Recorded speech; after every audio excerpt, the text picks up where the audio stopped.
క్రీస్తునందు దేవుని బిడ్డలకు మన ప్రభును ప్రియరక్షకుడైన యేసుక్రీస్తు నామమున శుభములు వందనాలు తెలియజేయుచున్నాను. మరొక శ్రేష్టమైనటువంటి దినమున దేవుడు మనందరిని నడిపిస్తూ వచ్చాడు. ఈ ఉదయకాలముందు దేవుడు తన వాగ్దానమును బయలుపరచబోతున్నాడు. కీర్తన గ్రంథము 69వ అధ్యాయము 30 వచనం. కీర్తనలతో నేను దేవుని నామమును స్తుతించెదను.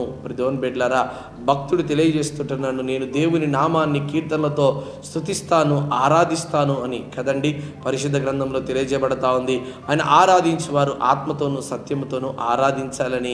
ఈ పరిశుద్ధ దినాన దేవుని మందిరంలోకి చేర్చబడినటువంటి నీవు ఎలా ఆరాధిస్తున్నావు? ఆత్మతోనూ ఆరాధిస్తున్నావా?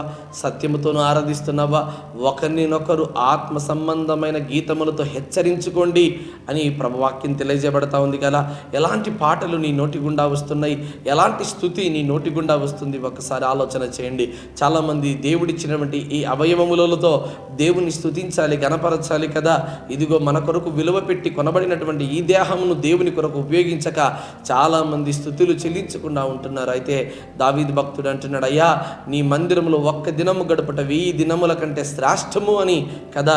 ఈరోజు ఈ దినాన నీవు దేవుని మందిరంలో చేరి ప్రభునామాన్ని గణపరచు. అని నామముల కన్నా పైనామము క్రీస్తేసుని నామమని ఈరోజు నువ్వు గణపరిచేవాడిగా ఉండాలి. అంతేకాక యెహోషాపాతు యుద్ధానికి వెళ్తున్నప్పుడు ఇదిగో పాటలు పాడేటువంటి గాయకులను ఇదిగో ఆయన ఏర్పరిచి పాటల ద్వారా, స్తుతుల ద్వారా ఇదిగో ఆ యుద్ధాన్ని గెలిచినటువంటి దాఖలాలు కనబడతా ఉన్నాయి. ప్రభువుని బిడ్డలారా, సౌలు గారి జీవితంలో ఇదిగో దురాత్మ పట్టినప్పుడు దావీదు భక్తుడు ఇదిగో చక్కటి వాయిద్యాలు వాయించి ఇదిగో అతనిలో ఉన్నటువంటి దురాత్మను కూడా పారదోలినట్టు కనబడతా ఉంది. నువ్వు ఆత్మ సంబంధమైన పాటలతో, కీర్తనలతో దేవుని నామాన్ని గణపరుస్తున్నప్పుడు నీ లోపల ఉన్నటువంటి శరీర సంబంధమైన ప్రతి బలహీనత, దురాత్మ శోధనలు ప్రతి ఒక్కటి పారదోలబడతాయి. ప్రభువుని బిడ్డలారా, అట్టి స్తుతియాగముగా దేవుడు ఈరోజు మనల్ని వాడుకోవాలని ప్రార్థన చేయండి. నీ నేత్రమును, నీ గాత్రమును, నీ చేతులను సమస్తమును దేవుని పనిని కొరకు ఉపయోగించేలాగా నువ్వు మార్చబడాలి. ప్రభువుని బిడ్డలారా, చాలామంది జీవితాల్లో దేవుడు చక్కటి స్వరం ఇచ్చింటాడు, కానీ దానిని ప్రభు కొరకు ఉపయోగించక లోక సంబంధమైన వాటి కొరకు ఉపయోగిస్తుంటుంటారు.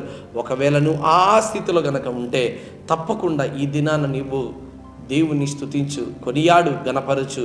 కనుక ఈ దినాన దేవుని మందిరంలో చేరి నీవు, నేను, మనమందరము కూడా ప్రభునామాన్ని గణపరుద్దాం, ప్రభునామాన్ని గొప్పగా చాటి చెబుదాం.